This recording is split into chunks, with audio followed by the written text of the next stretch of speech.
The world around us is full of false choices. That temptation to be us versus them, for or against, in or out. But what does it really look like for followers of Jesus to engage in the messiness of life, the gray issues of faith, to truly allow our lives to conform to the gospel? Join us as we try to figure it out. We are the Brian and Janelle Podcast.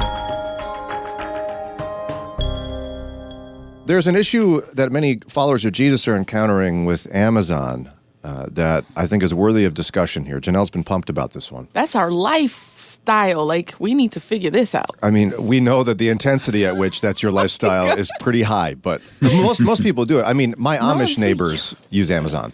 Yeah, it's a big deal. I don't understand that, but they do. So how do you say they don't go there? Do they? Yeah, no, we get Amazon deliveries. Oh, okay. It's just not the quicker can't go to Whole Foods. Services. No, but you even said the quicker services wouldn't do in that area. I mean, 2 days is pretty much quick as I can get. Yeah, that's good. I mean, if you know if the Amish are doing it, everybody's doing it. Yeah, exactly. So here we go. Mailboxes used to go empty on Sundays. Well, not anymore. America's biggest retailer, Amazon, ships 7 days a week. And as the site expands Sunday delivery across the country, more drivers are losing what would have been a steady day off. For many, the shift just means their break will fall during the week. A lot of people who work at a place that's open 7 days a week, which most places at a retailer are open 7 days a week, your weekend's a different day. Right.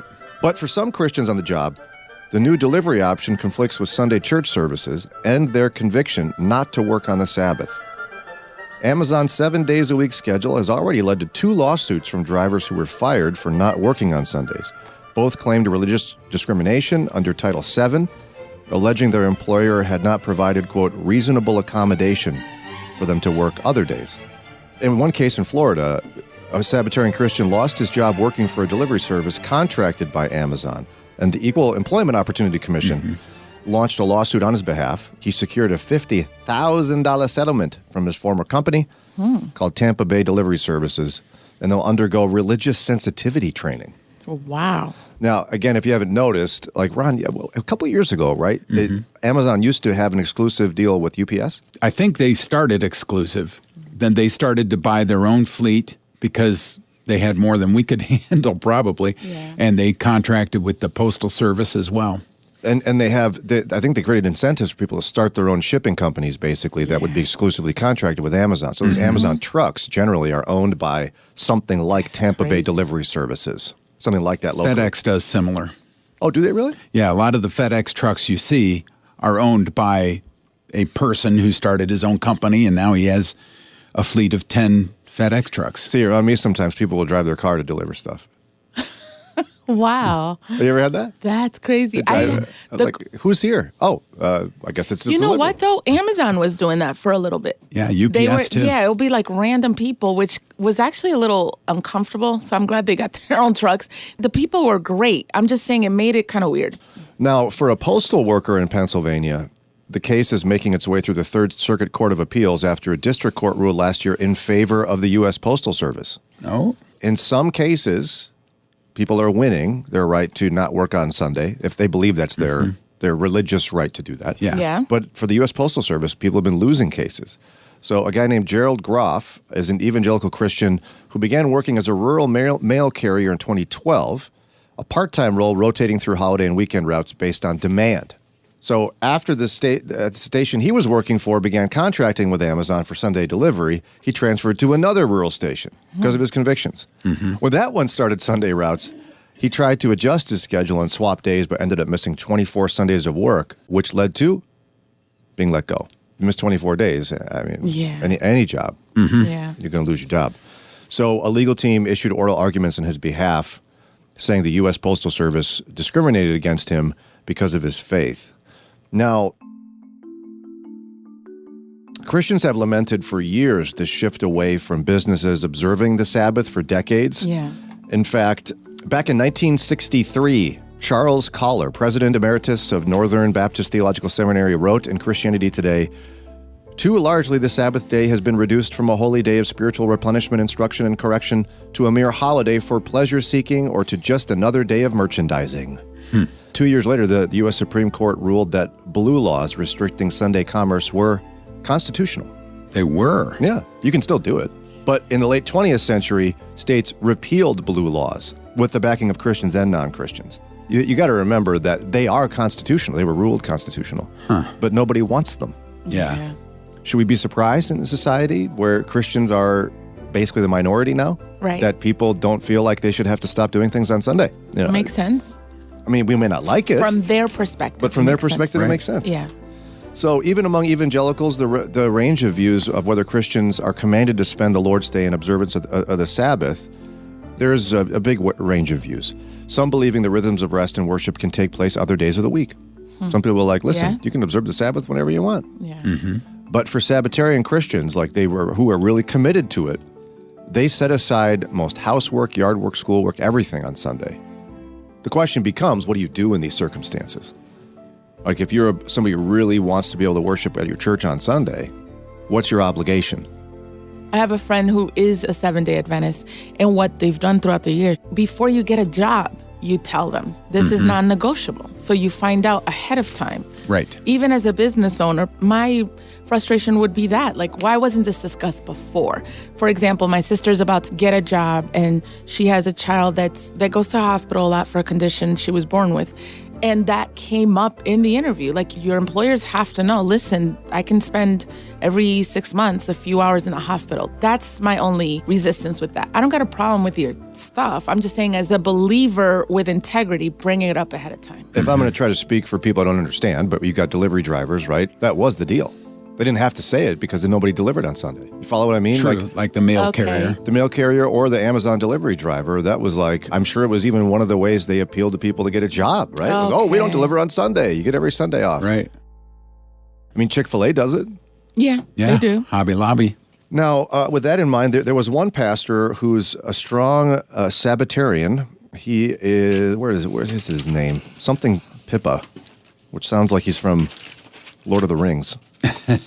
He said that there's actually a creative way to do this. Pastor Pippa says that he'd often counsel Christians facing work conflicts on Sunday schedules, asking them to consider whether work is out of necessity or mercy, and therefore permissible. And then in instances where employers cannot accommodate, they might be advised to quit their job to look for another one. Yeah. With the support of the church in the meantime. Oh, good point. But he says there are people with limited economic choices, of course. Like, you can't not work or quit. You got to support your family. Yeah. Well, I don't like the church supporting. You don't like that? You don't like the church taking care of people? No. Unless the church is Sabbatarian, I don't know if that's the term. There are like single moms or people that are truly like struggling. And in the church in general, I could tell that person, well, listen, like, my Sabbath is on Friday. The Bible doesn't say it has to be on Sunday. You see what I'm saying? In terms of people have different convictions. That's what I'm saying. And I don't know if that's a valid way to be a steward of God's money, the church's money. Particularly if your church isn't Sabbatarian, right? If you're, Like, if your church isn't teaching that you must observe a strict Sabbath on a Sunday, right? Why would they support you for doing that? Yeah. But if it is, I mean, I think, isn't that almost like part of the deal for that church? If you're telling people they have to observe a Sabbath and their job won't let them, you better take care of them when they quit. If it is, I love the heart behind that, for your church to have your back with that. Yeah. And one thing I would say is you have to be cautious too. Don't claim I have this religious conviction about not working on Sunday and then be on social media telling everybody about, well, I'm so busy because I've got my soccer game for my son early Sunday morning, and then I have gymnastics for my daughter, and then I have, if you're doing all that stuff, you are not strictly observing the Sabbath, and basically you're lying about it. Right. Yeah, you almost would have to sit there with all the lights off and read your Bible all day, right? Right. But I guess we miss some of the nuance here. Like, guess who is the profession where you're guaranteed your Sabbath won't be on Sunday? A pastor. Yes. Pastors don't observe the Sabbath on Sunday. Well, yeah. They're working. Yeah, they are. I was going to say, somebody could be like, no, they're worshiping with No, us. they're not. If you talk to a pastor, Yeah. you can worship a little bit. Yeah. But when you're focused on being the person leading a worship service, Yes. you're working. Yeah, it's true. We're not enjoying our radio show here. We're having Yeah. fun, but we're we're we're working. conducting it. Yeah. We're not being entertained by it. And another one you're almost guaranteed to work on Sunday is if you're in Christian radio. I mean, it used to be the case. Now you can voice track and things and record in Yeah. advance. But back in the day, if the radio station was on Sunday, people were working. Yeah. Somebody was there. So I guess the question becomes, if your job asks you to work on Sunday and it's a conflict, and for these Amazon drivers in particular, what do you do if you're a Christian Amazon driver and they tell you got to work on Sunday? You don't want to. Hey, it's Brian from the Brian and Janelle podcast. You know, a famous poet named William Joel, better known by the name Billy, once said in a song that if you love a woman, you should tell her about it. Common sense, right? Well, what we're going to do right now in this podcast episode as we pause is ask you to tell someone about it being us. If you love this podcast and you've listened to us on a regular basis, we need your help to spread the word. So pick out a friend or two, maybe your mom, your cousin, your uncle, whoever it is. Tell them about the Brian and Janelle podcast. That's one of the best ways for people to find out about great content online. Would you do it? We'd be so grateful. Thanks a lot. Back to the show.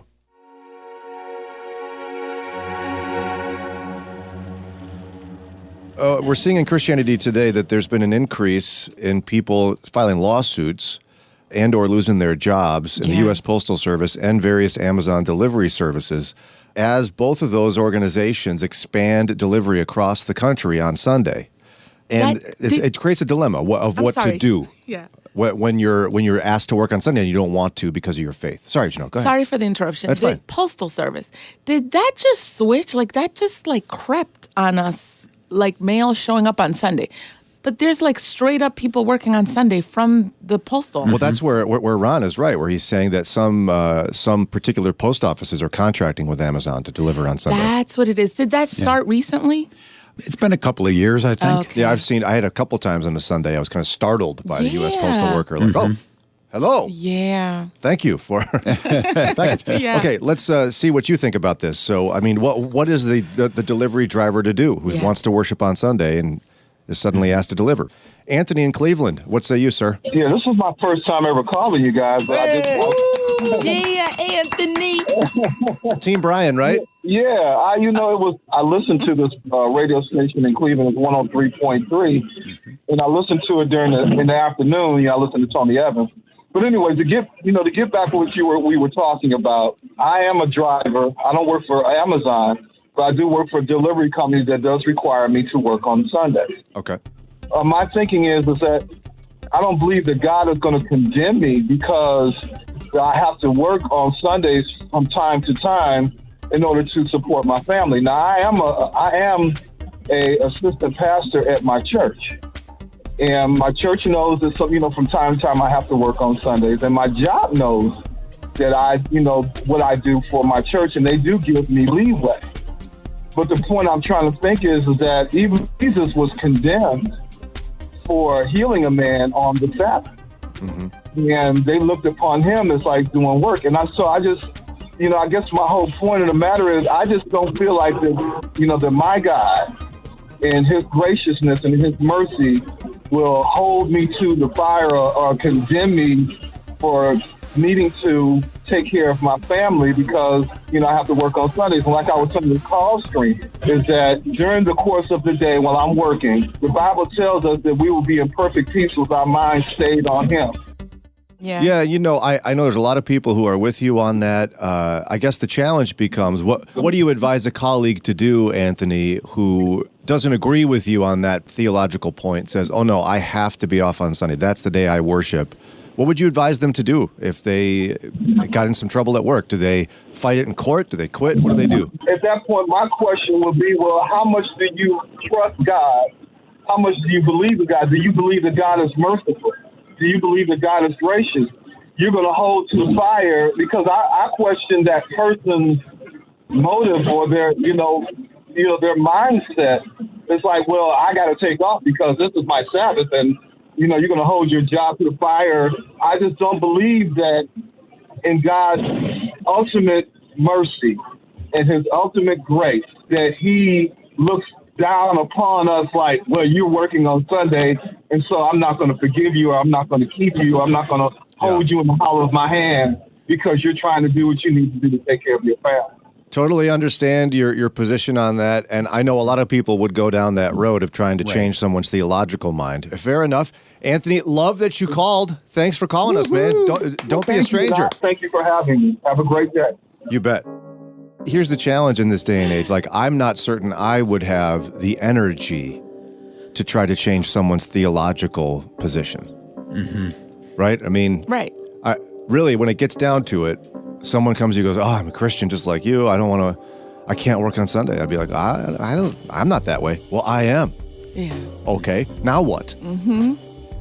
What I've done with that is you just ask, are you connecting that to salvation? And if you're not, then okay, you do you and I'll do me. Well, right, but at the core of it, the person isn't even trying to change your mind. They wanted some advice on what they ought to do. Well, so do they quit or do they go to court? Yeah.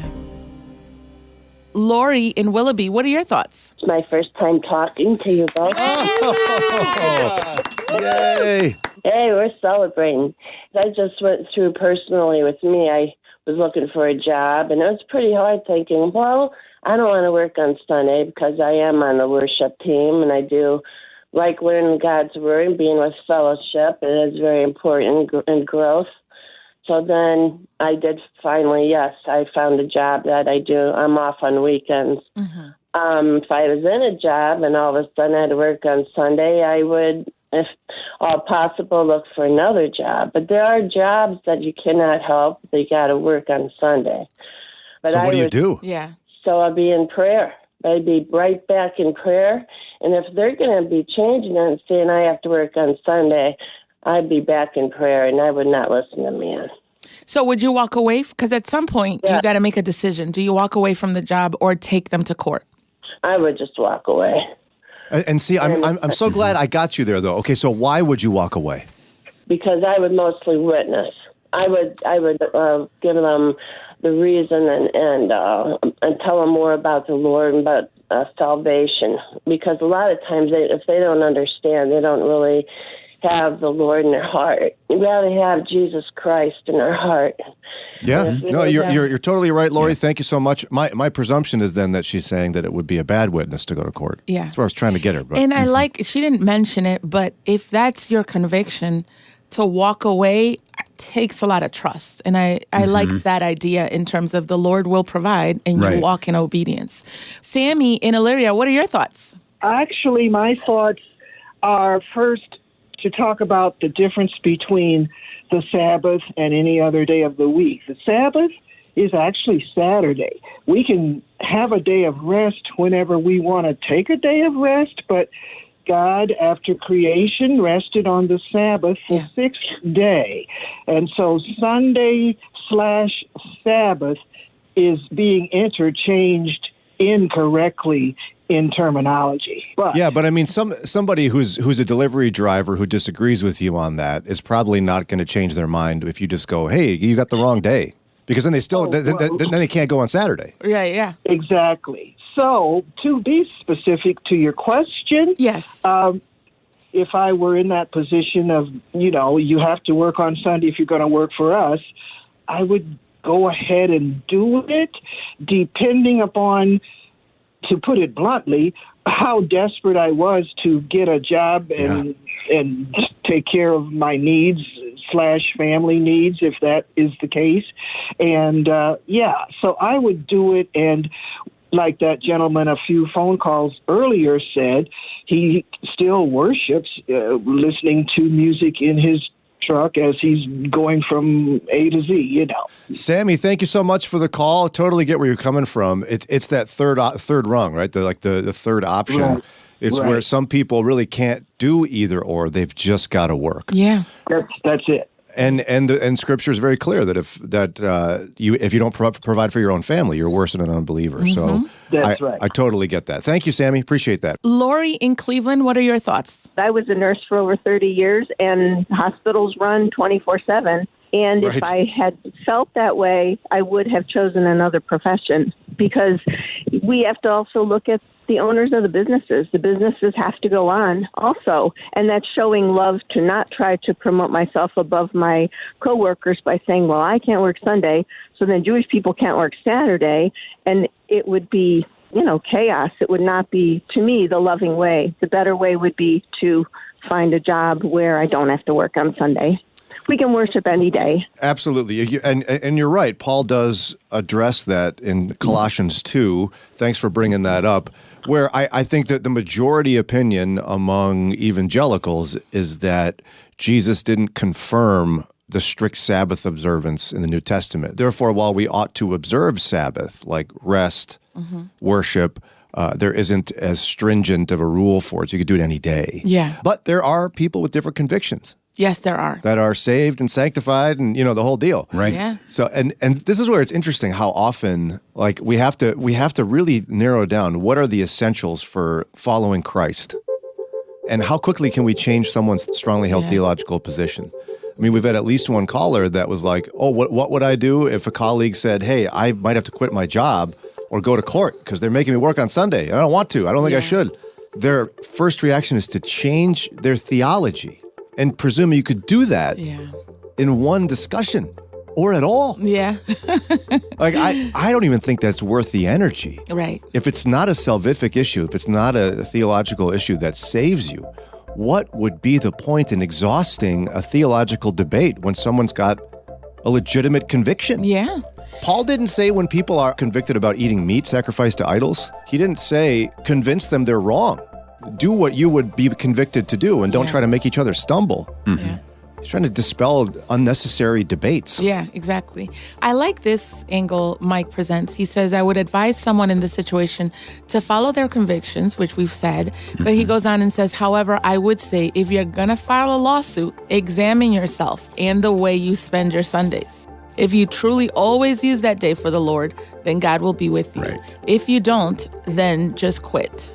Don't sue because your use of the day may not be authentically used for the Sabbath. I like that you brought it up earlier, Ron. Right. But then the question is, too, what's an authentic way to spend the Sabbath? Isn't that also based on your own convictions?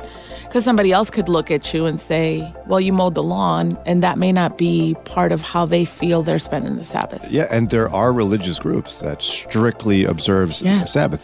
Think about an Orthodox Jewish person. Yes. There's a lot in my neighborhood. They don't even drive a car. And so we're turn not on the doing light that. switch. Yeah, they don't cook, none of that. I guess if somebody were to come to me, I'd lean on a particular passage. I might even say, listen, I disagree with you about your conviction about it having to be Sunday.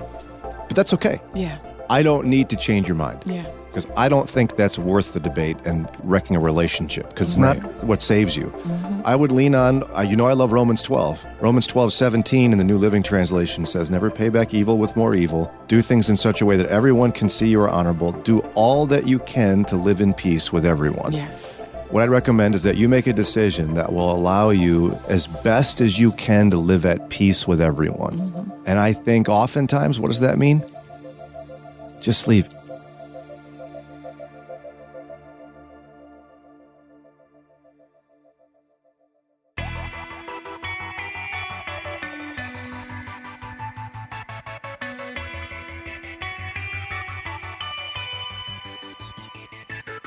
Thanks for listening to this episode. Don't forget, if you like what you hear on a weekly basis, we'd be grateful for your ratings and reviews wherever you listen. And also subscribe so you get the latest episodes.